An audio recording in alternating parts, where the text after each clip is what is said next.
Undas o panagkot kung tawagin sa amin edition mini vlog. Tara, samahan nyo kami.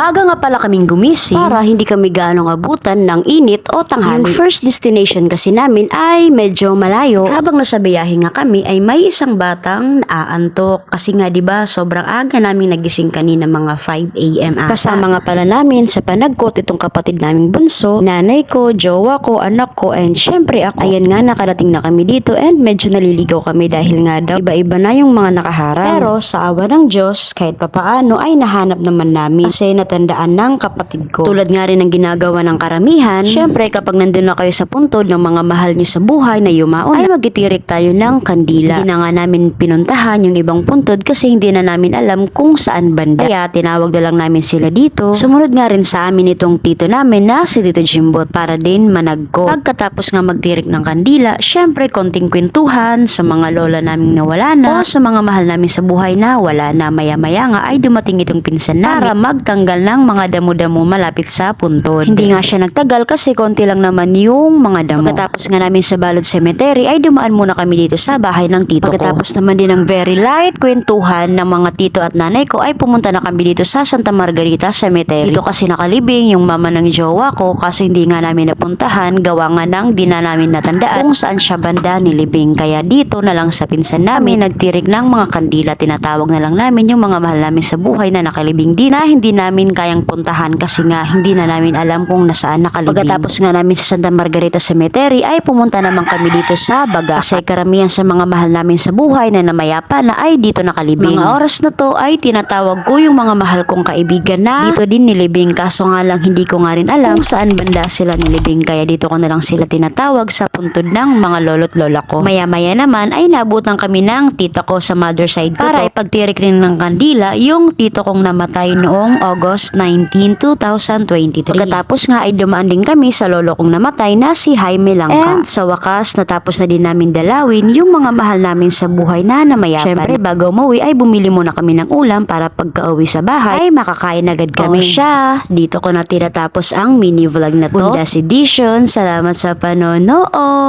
Babush!